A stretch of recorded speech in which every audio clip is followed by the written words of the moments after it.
Olá, começa agora o programa MP com você, uma parceria do Ministério Público do Estado do Espírito Santo com a Assembleia Legislativa.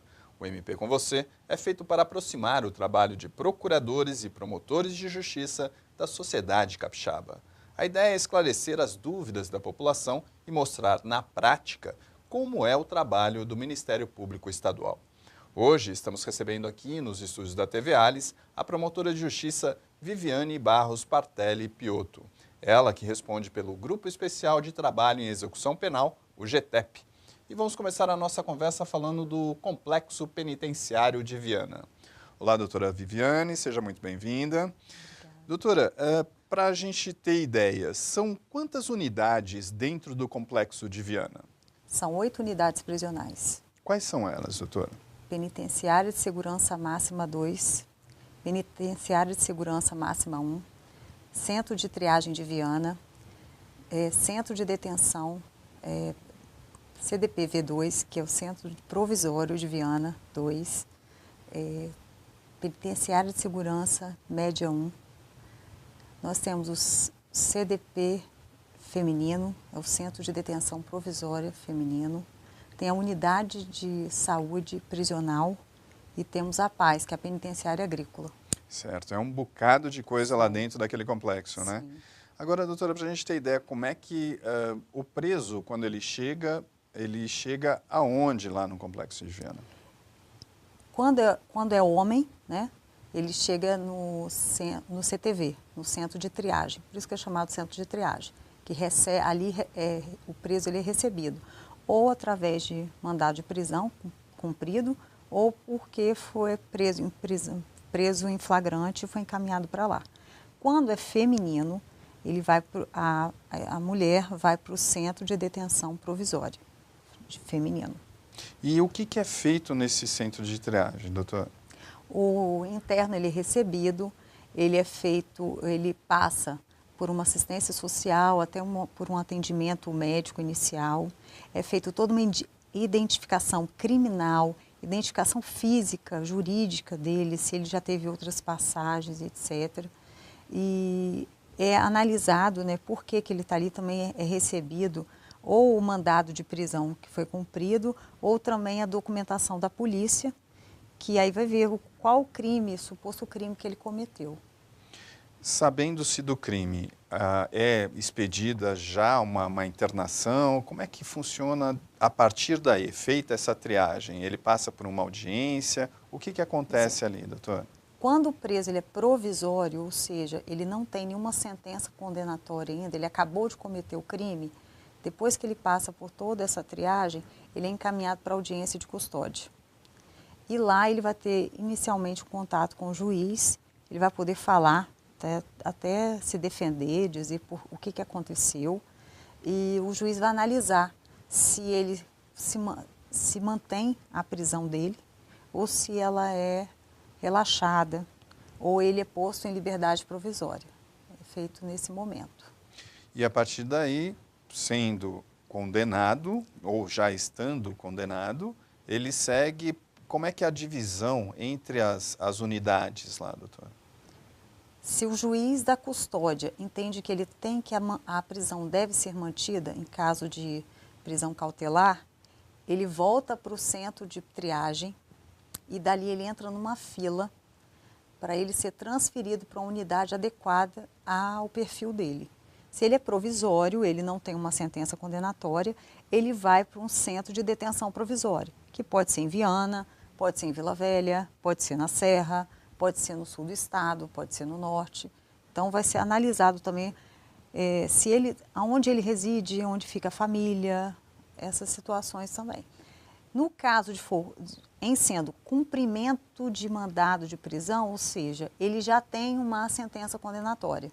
Então, já há uma expedição de guia, que pode ser guia de execução provisória, em caso de quando a sentença ainda está sendo discutida em grau de recurso perante os tribunais superiores, ou uma sentença definitiva, quando acabou todos os recursos e dali a gente só tem que executar a pena. E nesse caso também a secretaria vai avaliar, ele vai para o regime fechado, ele vai para o semiaberto? E ela também vai entrar numa fila vai ser analisada a situação dele e ele vai para uma das unidades da Secretaria de Justiça dentro do Estado, ou na Grande Vitória ou no interior. E como é que é o trabalho do Ministério Público Estadual nesse contexto, doutora? Na execução penal, nós focamos na guia de execução, que é a documentação do preso, né? Ali a situação jurídica do preso se materializa para o promotor da execução.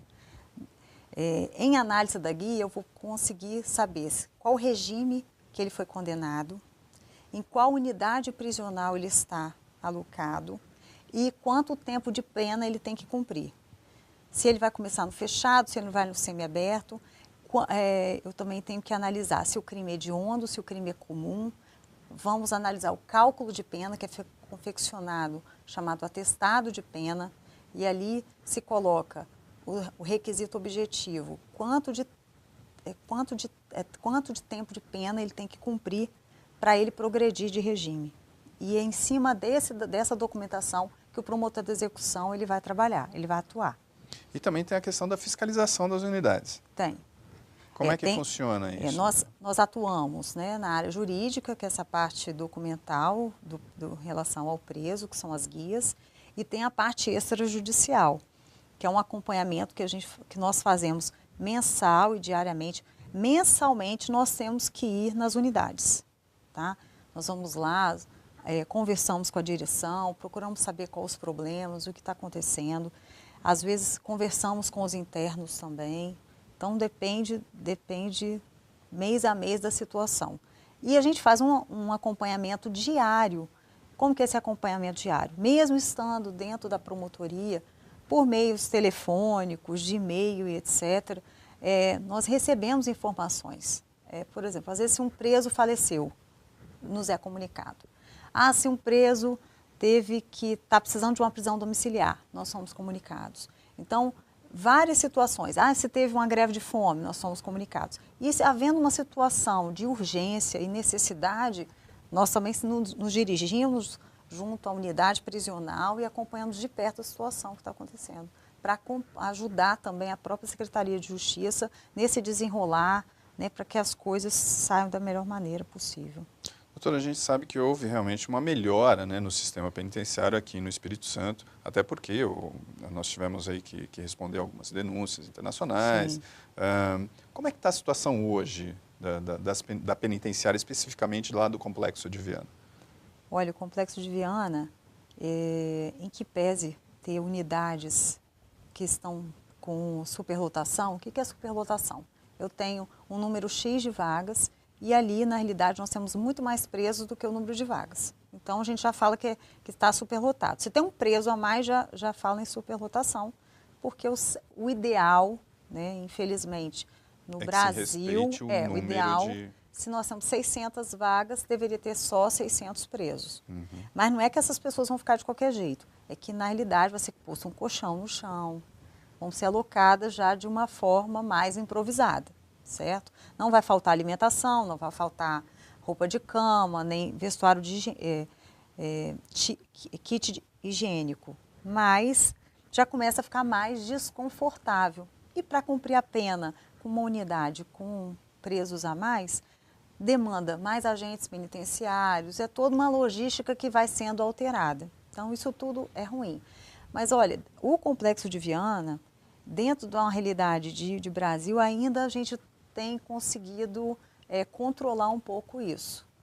Hoje a Paz está dentro do número de vagas, o CDP feminino está dentro do número de vagas, o Média 1 está um pouquinho a mais, mas quem está lá está bem, a gente tem acompanhado, não está havendo muita reclamação em relação ao pedido de transferências, etc. O Máxima 2 tem vagas, tem mais de 100 vagas, porque não é uma unidade que é para um número excessivo de presos, é para poucos presos mesmos.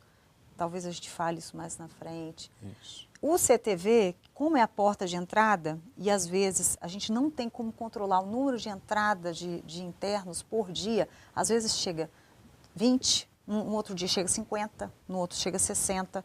Então, isso dificulta o trabalho do CTV. Uma média de entrada, doutora? Não dá para a gente saber ter uma relação média de entrada? Tem uma média de mais ou menos 30, 40. Dia? por dia. É muita gente. É muita gente. E Vou aí, colocar aí uns 30. e Eu aí, acho que é a média mais exata. como é que funciona esse movimento? Então, o CTV é um local de superlotação. Ele é por conta disso, porque por mais, até porque ele tem 160 e poucas vagas, não tem um número exato aqui, 163, 165, alguma coisa nesse sentido. Como você consegue controlar uma unidade que durante a semana recebe o número de presos da capacidade? Então esse é o problema da superlotação, porque as vagas elas existem, mas o número de prisões ela é sempre maior do que o número de vagas. Então, isso acaba atrapalhando a logística do sistema de E como é que justiça. fica a relação aí, presos provisórios e presos condenados? Todos estão indo para o CTV? A entrada, sim. Uhum. Porque a polícia, a polícia, o que ela faz? Ela cumpre, o trabalho dela se encerra na entrega do preso ao sistema de justiça, para a Secretaria de Justiça. E dali ela só continua investigando, terminando o inquérito, alguma coisa assim. Dali para frente, uma vez que é entregue o preso para a secretaria, a tutela do preso é toda feita pela Secretaria de Justiça. E nós também, como promotores de execução, que fiscalizamos as unidades, também temos parcial responsabilidade nessa tutela do preso também. Nós acompanhamos tudo isso. E aí, quanto tempo, em média, eles ficam lá no CTV? Pois é uma coisa que a gente trabalha há muito tempo, né? Que o ideal, o que para mim seria o ideal? Que o preso no CTV ele ficasse no máximo 7 dias. Mas diante da superlotação de todo o estado, ele fica às vezes 40 dias. Quer dizer, Isso é ruim, é muito ruim.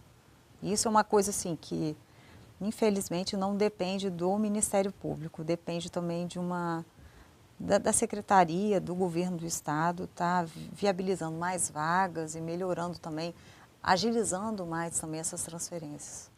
Vamos voltar lá no nosso preso. Está condenado, foi para o CTV, já fez a sua ficha lá, a sua guia, tudo preenchido. Dali ele vai ou para uma outra penitenciária, indo para a Viana mesmo, fica no complexo. Qual é o destino dele? Quais são os destinos possíveis ali dentro? Como condenado, nós temos 3 unidades ali de condenados para homem, né? O Máxima 2. Só que o Máxima 2, geralmente só vão presos presos liderança, presos de facções, presos de alta periculosidade. Isso a secretaria tem uma diretoria de inteligência que trabalha também junto com órgãos de inteligência das polícias, né?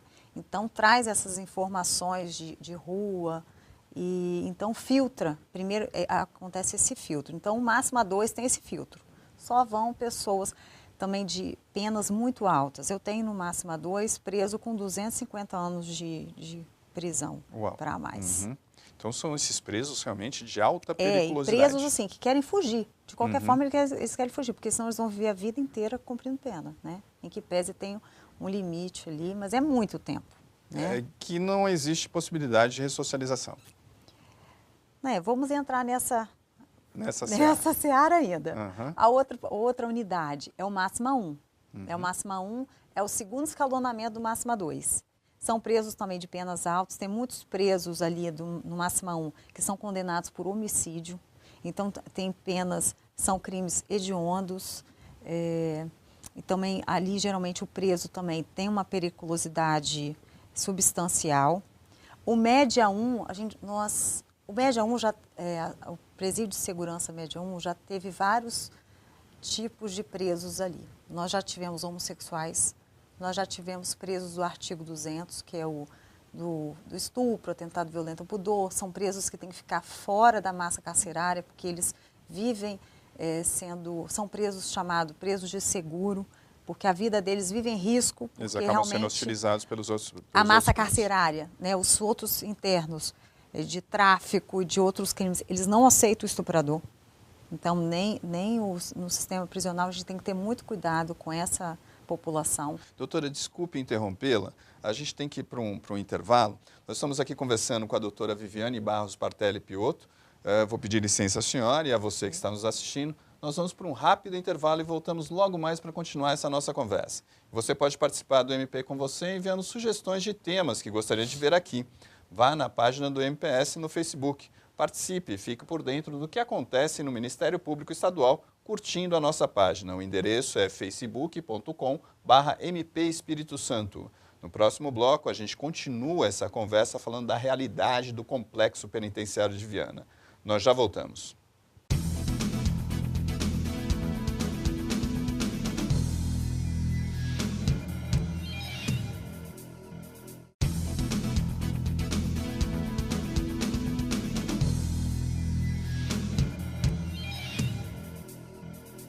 Estamos de volta com o MP com você, uma parceria do Ministério Público do Estado do Espírito Santo com a Assembleia Legislativa. Hoje recebemos aqui, nos estúdios da TV Alice, a promotora de justiça Viviane Barros Partelli Piotto. No bloco anterior, nós falamos aí da porta de entrada do Complexo Penitenciário de Viana e como o MP atua nessa fase. Agora vamos falar ainda um pouco mais e continuar a nossa conversa sobre o Média 1, doutora. A senhora estava falando como é que funciona o Média 1. O Média 1 é uma unidade que recebe condenados também e recebeu já vários perfis de preso. Nós já trabalhamos com homossexuais, que também a Secretaria faz um trabalho de separá-los, né, colocar numa galeria específica, até porque tem problema dos transexuais.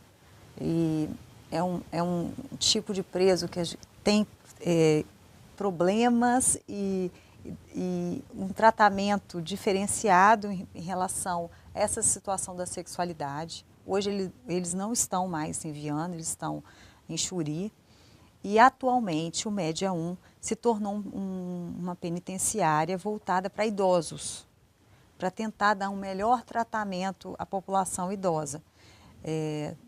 A massa carcerária idosa, que hoje eles puxaram até dos 50 anos para cima. Eles não ficaram só nos 60 anos, não, até para alcançar o maior número de internos. Então, esse é o público que eu tenho hoje, além de ex-policiais que também ficam ali também, porque são pessoas que não podem ser misturados à massa carcerária. Doutora, e o Média 1, ele tem a superlotação? Como é que é a situação? É uma situação tranquila no Média 1?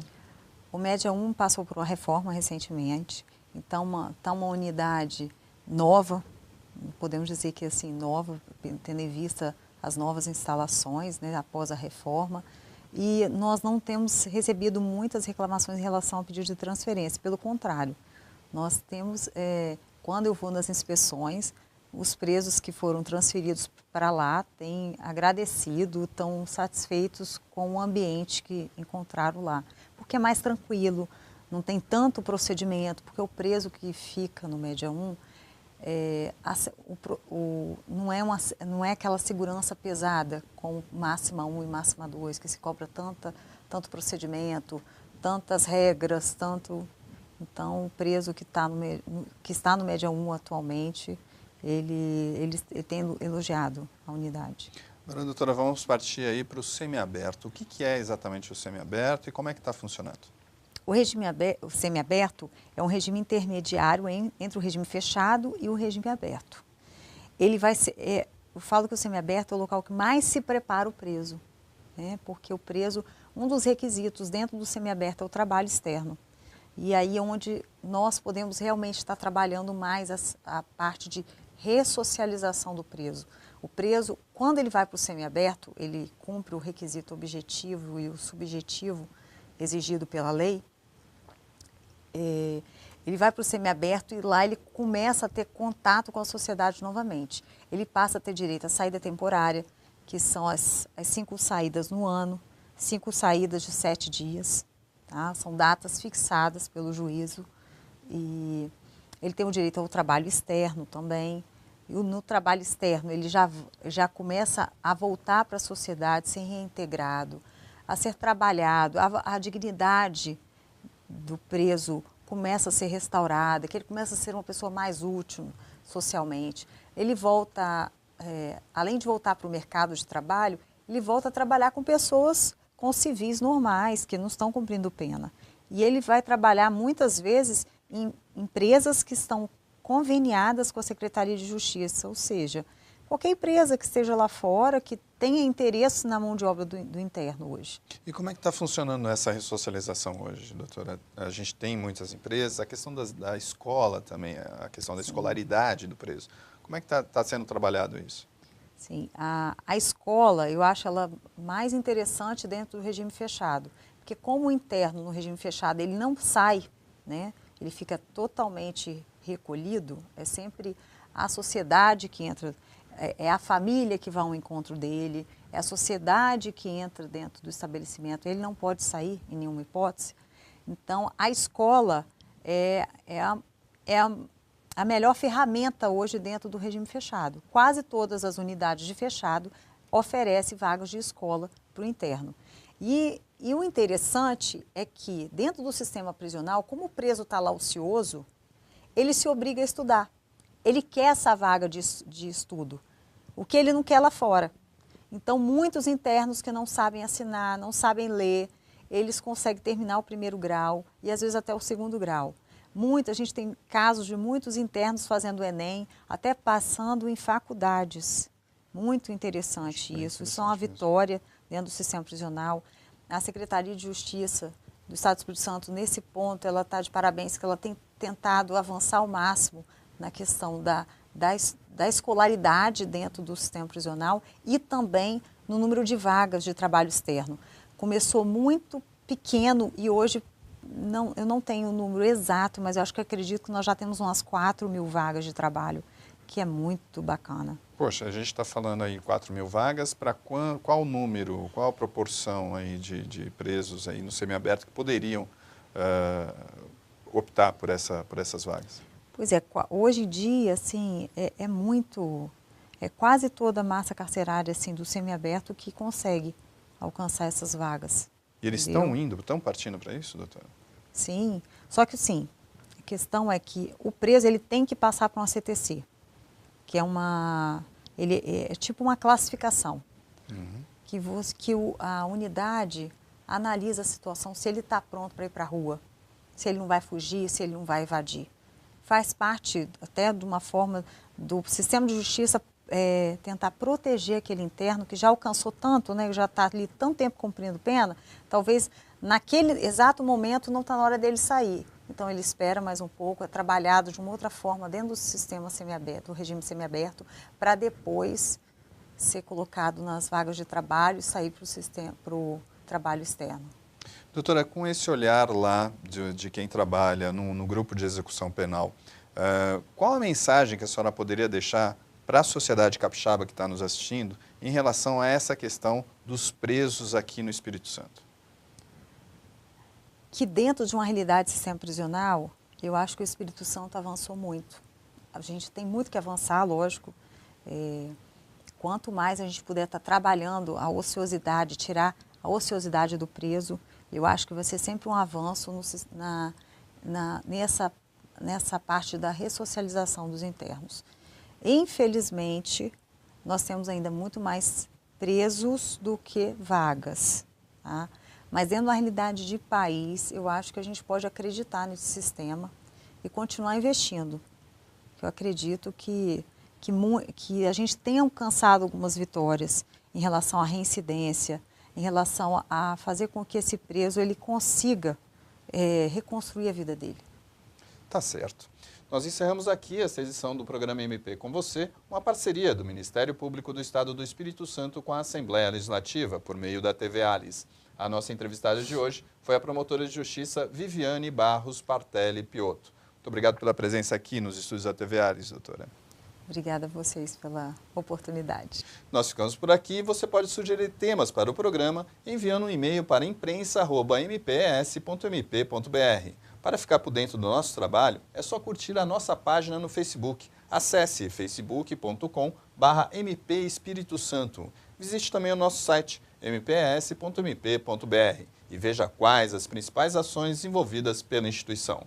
Eu sou Rubem Rochel e este é um trabalho da Assessoria de Comunicação do Ministério Público do Estado do Espírito Santo. Até o próximo MP com você.